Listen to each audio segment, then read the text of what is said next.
ইতিহাস সৃষ্টি কৰি পুনৰ অসমত আকৌ বিজেপি চৰকাৰ হ'বলৈ গৈ আছে। বহু চৰ্চিত অসম বিধানসভাৰ 2026 চনৰ নিৰ্বাচনৰ ফলাফল আজি ঘোষণা কৰিলে আৰু সকলোকে আচৰিত কৰি আৰু এক্সিট পলসমূহৰ সত্যতাক প্ৰমাণ কৰি অসমত এতিয়া তৃতীয়বাৰৰ কাৰণে বিজেপি নেতৃত্বাধীন NDA মিত্ৰজোঁটে চৰকাৰ গঠনৰ দিশে আগবাঢ়িছে। নিৰ্বাচনত বিৰোধী দল আৰু বিৰোধী দলৰ নেতাসমূহ সম্পূৰ্ণভাৱে বিধ্বস্ত হৈছে। আজি আমি আপোনালোকক জনাম ভাৰতীয় জনতা পাৰ্টি কিয় জিকিলে সেই বিষয়ে আপোনালোকক জনাম। লগতে আমি আপোনালোকক জনাম যে বিৰোধী দলসমূহ বিশেষভাৱে কংগ্ৰেছ দল কিয় পৰাজিত হ'ব লগা হ'ল। ভিডিঅ'টো শেষলৈকে চাই থাকিব। প্ৰথমবাৰৰ কাৰণে যদি আমাৰ ভিডিঅ' চাইছে অনুগ্ৰহ কৰি চেনেলটো ছাবস্ক্ৰাইব কৰিবলৈ নাপাহৰিব। 2026 চনৰ বিধানসভা নিৰ্বাচনৰ ফলাফল ঘোষণাৰ লগে লগে দেখিবলৈ পোৱা গ'ল এক্সিট পলসমূহে যিধৰণে জনাইছিলে অসমত NDA চৰকাৰ হ'ব, সৰ্বোচ্চ 100খন পৰ্যন্ত NDA আসন লাভ কৰিব, তাক প্ৰমাণিত কৰি অসমত 3 নম্বৰবাৰৰ কাৰণে এতিয়া ভাৰতীয় জনতা পাৰ্টীয়ে চৰকাৰ গঠন কৰিবলৈ আগবাঢ়িছে। ডক্টৰ হিমন্ত বিশ্ব শৰ্মাই মুখ্যমন্ত্ৰী ৰূপে প্ৰথমবাৰৰ কাৰণে তেওঁ বিজেপি দলক নেতৃত্ব প্ৰদান কৰি তেওঁ এই সফলতা লাভ কৰিবলৈ সক্ষম হৈছে। কিন্তু ইয়াৰ আঁৰৰ কাৰণসমূহ কি ধৰণৰ? কিয় বিজেপি জিকিলে, কিয় NDA মিত্ৰজোঁট জিকিলে আৰু বিৰোধী দলসমূহে কি ভুল কৰিলে? এই ক্ষেত্ৰত যদি আমি চাওঁ, পোনপ্ৰথমে আমি এইটো কথা ক'ব লাগিব, ডক্টৰ হিমন্ত বিশ্ব শৰ্মাৰ চৰকাৰখনে বিগত 5 বছৰত অসমত প্ৰায় 1,60,000 চৰকাৰী চাকৰি অসমৰ নিবনুৱা যুৱক যুৱতীক প্ৰদান কৰিলে। এই চৰকাৰী চাকৰিসমূহ প্ৰদান কৰোঁতে কোনো ধৰণৰ উৎকোচৰ বিষয়ে, কোনো ধৰণৰ দুৰ্নীতি আৰু অনিয়মৰ বিষয়ে কোনো বাতৰি প্ৰকাশ হোৱা নাছিলে। নিশ্চিতভাৱে মেধাৰ ভিত্তিত স্বচ্ছ আৰু নিকাভাৱে নিযুক্তি প্ৰদান কৰাৰ কাৰণেই অসমৰ ৰাইজে বিজেপি দল তথা NDA মিত্ৰজোঁটক পুনৰ আঁকোৱালি লৈছে। কংগ্ৰেছ দলৰ চৰকাৰ থকাৰ সময়ছোৱাত উৎকোচৰ বিনিময়ত চাকৰি, দুৰ্নীতিৰ বিনিময়ত চাকৰি এটা নিয়মত পৰিণত হৈছিল, সেই বিষয়ে সকলোৱে জানে। সেইকাৰণে অসমৰ ৰাইজে ডক্টৰ হিমন্ত বিশ্ব শৰ্মাৰ নেতৃত্বৰ প্ৰতি আস্থা প্ৰকাশ কৰা দেখিবলৈ পোৱা গ'ল। ডক্টৰ হিমন্ত বিশ্ব শৰ্মাই মুখ্যমন্ত্ৰীৰূপে দায়িত্ব গ্ৰহণৰ পিছত অসমত অবৈধ বেদখলকাৰীৰ বিৰুদ্ধে সাংঘাতিক ধৰণে তেওঁ উচ্ছেদ অভিযান আৰম্ভ কৰিলে। অসমৰ খিলঞ্জীয়া জনসাধাৰণে বহু দশক জুৰি এই অভিযানৰ কাৰণে তেওঁলোকে অপেক্ষা কৰি আছিলে। 1985 চনত প্ৰফুল্ল কুমাৰ মহন্তই অসম চুক্তিৰ পিছত যেতিয়া প্ৰথমবাৰৰ কাৰণে অগপ দলৰ পৰা তেওঁ মুখ্যমন্ত্ৰীৰ শপত গ্ৰহণ কৰিছিল, অসমৰ ৰাইজে উক্ত সময়তে আশা কৰিছিল যে অসমত থকা অবৈধ বাংলাদেশী বেদখলকাৰী তথা অবৈধ বাংলাদেশীক চিনাক্তকৰণ কৰি বিতাড়ন কৰিব লাগে।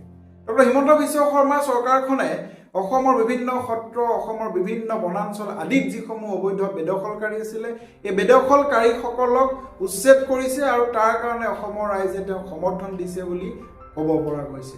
ডক্টৰ হিমন্ত বিশ্ব শৰ্মাই তেওঁ উল্লেখ কৰিছিলে যে তেওঁ অসমক বেদখলমুক্ত কৰিব, অসমৰ পৰা বাংলাদেশী বিতাড়ন কৰিব।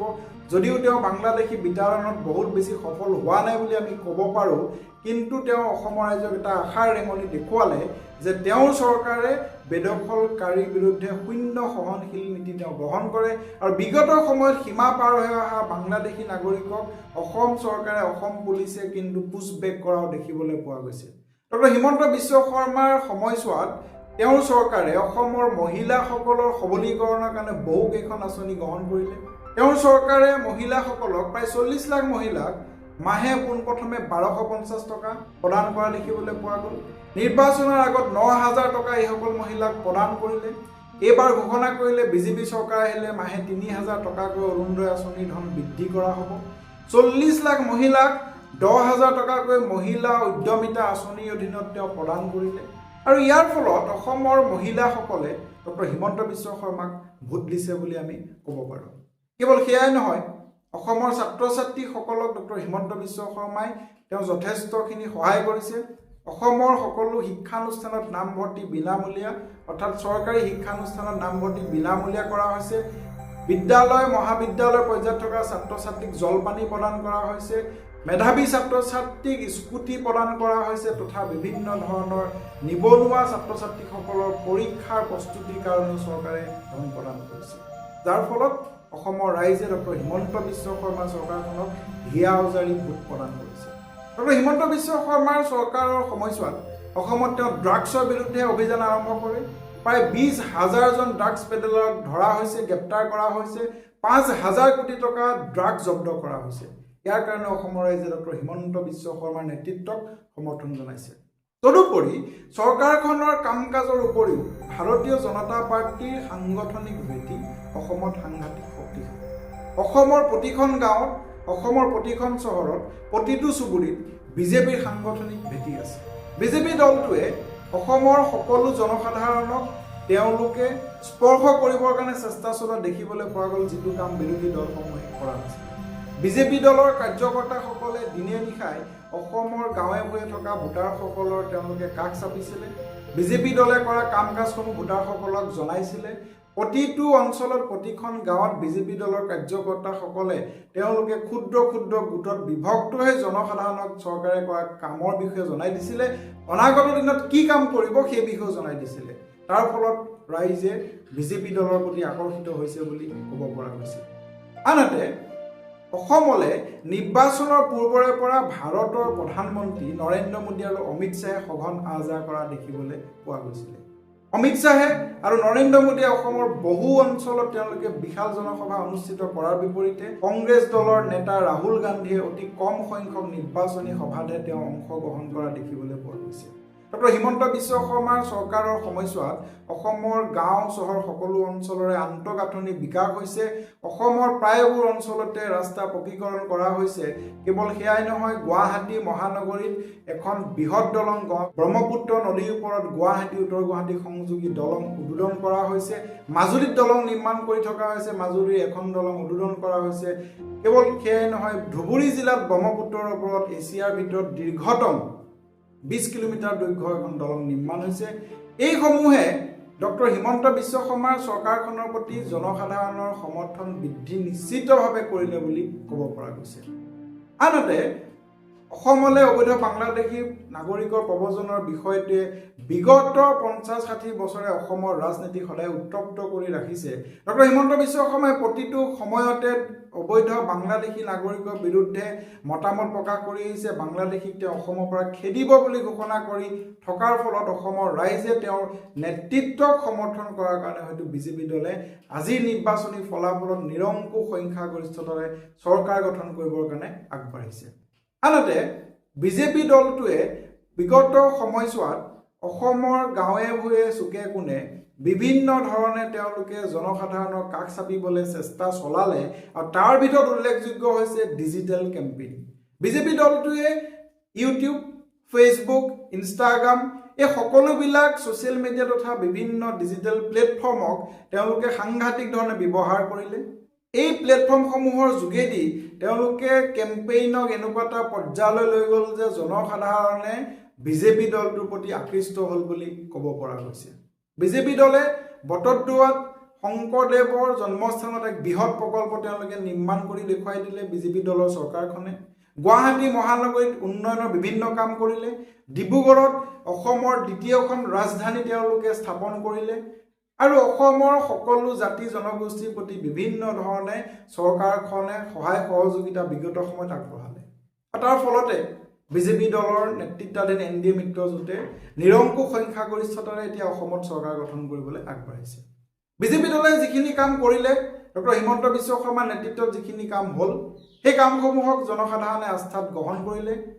এইবাৰ নিৰ্বাচনত বিজেপি দলৰ ফালৰ পৰা কোৱা হ'ল এইবাৰ চৰকাৰ আহিলে পুনৰ কেইবা লাখ যুৱক যুৱতীক নিযুক্তি দিয়া হ'ব, অসমত ঔদ্যোগিকৰণ কৰা হ'ব, অসমৰ পৰা বাংলাদেশী বিতৰণ কৰা হ'ব, আন্তঃগাঁথনিৰ কাৰণে বৃহৎ ব্যৱস্থা কৰা হ'ব আৰু এইসমূহে বিজেপি দলক জনসাধাৰণৰ প্ৰতি আকৃষ্ট কৰাত সহায় কৰিলে বুলি নিশ্চিতভাৱে ক'ব পৰা যায়।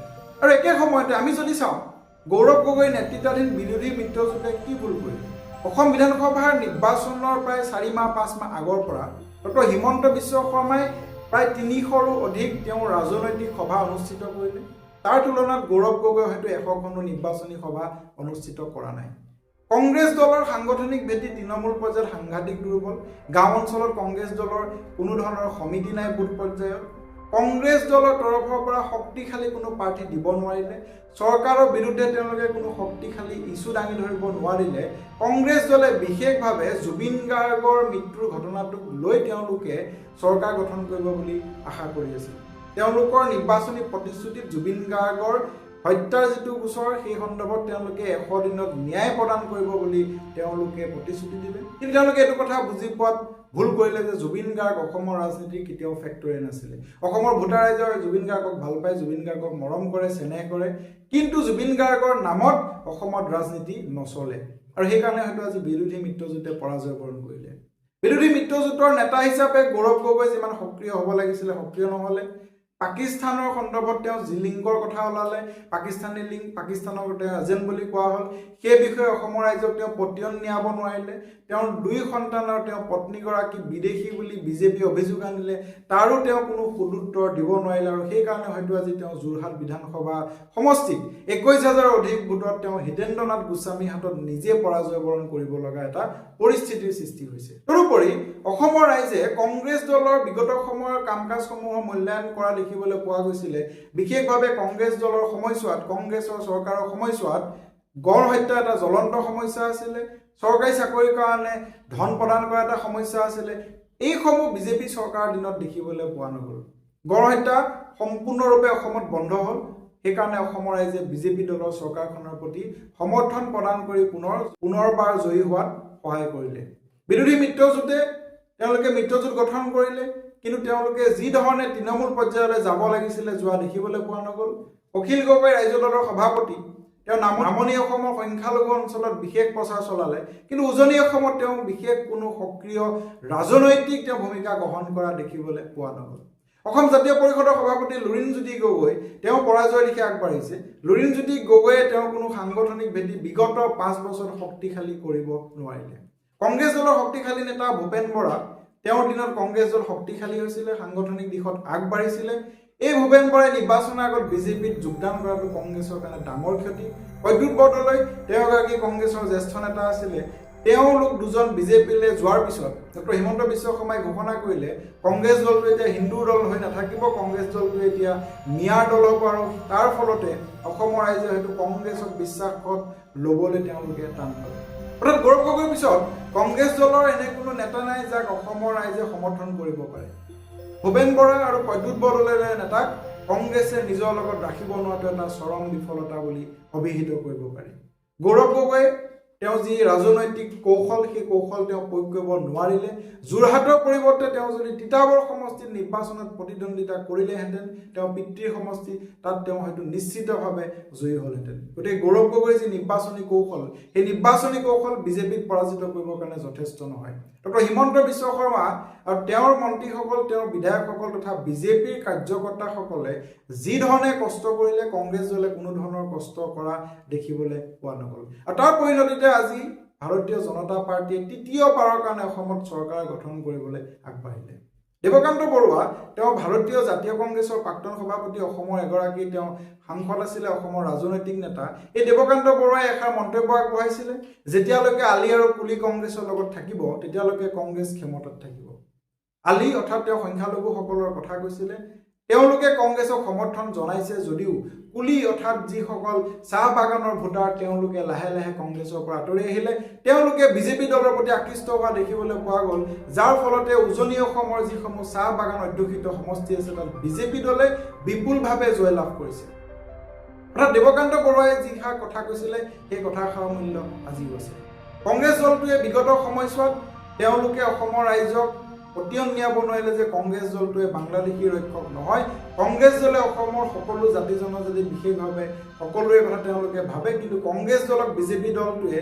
বাংলাদেশী ৰক্ষক বুলি তেওঁলোকে অসমৰ ৰাইজৰ মাজত উপস্থাপন কৰিলে আৰু কংগ্ৰেছ দলে সেই উপস্থাপনক ভুল প্ৰমাণিত কৰাত ব্যৰ্থ হোৱা দেখিবলৈ পোৱা গৈছিলে হিমন্ত বিশ্ব শৰ্মা চৰকাৰখনে যি অবৈধ বেদখল উচ্ছেদ কৰিলে তাৰ বিৰুদ্ধে কংগ্ৰেছ দলে মাত মাতিলে গতিকে অসমৰ ৰাইজে নিশ্চিতভাৱে সেই কথাটো বেয়া পালে গতিকে কংগ্ৰেছ দল তথা বিৰোধী দলসমূহে বিজেপি দলৰ যি কৌশল ডক্টৰ হিমন্ত বিশ্ব শৰ্মাৰ যি নেতৃত্ব সেই নেতৃত্বৰ তুলনাত তেওঁলোক বহু দূৰ পিছ পৰি থাকিলে সেইকাৰণে হয়তো আজি কংগ্ৰেছ দল তথা বিৰোধী দলে অসমৰ বিধানসভাৰ নিৰ্বাচনত শোচনীয়ভাৱে পৰাজয় বৰণ কৰিলে ঐতিহাসিক বিজয়েৰে এতিয়া এনডিএ মিত্ৰজোঁটে তৃতীয়বাৰৰ কাৰণে অসমত চৰকাৰ গঠন কৰিবলৈ আগবাঢ়িলে গতিকে বিৰোধী দলসমূহে অনাগত দিনত তেওঁলোকে যদি সাংগঠনিক ভেটি শক্তিশালী নকৰে তেওঁলোকে অসমত জয়লাভ কৰাটো তেনেই কঠিন হ'ব কাৰণ আজিৰ নিৰ্বাচনী ফলাফলে প্ৰমাণ কৰিলে ডক্টৰ হিমন্ত বিশ্ব শৰ্মাৰ নেতৃত্বত বিজেপি অপ্ৰতিৰোধ্য ডক্টৰ হিমন্ত বিশ্ব শৰ্মাৰ নেতৃত্বত অসমত বৰ্তমান প্ৰত্যাহ্বান জনাব পৰা কোনো নেতা নাই বিৰোধী ৰাজনৈতিক দলসমূহে ডক্টৰ হিমন্ত বিশ্ব শৰ্মাক পৰাজয় বৰণ কৰাবলৈ হ'লে সাংঘাতিক ধৰণে কষ্ট তেওঁলোকে কৰিব লাগিব 5 বছৰে তেওঁলোকে কাম কৰিব লাগিব তাৰ ব্যতিৰেকে বিৰোধী দলে কেতিয়াও অসমত বিজেপি দলক পৰাজিত কৰাটো সম্ভৱপৰ নহ'ব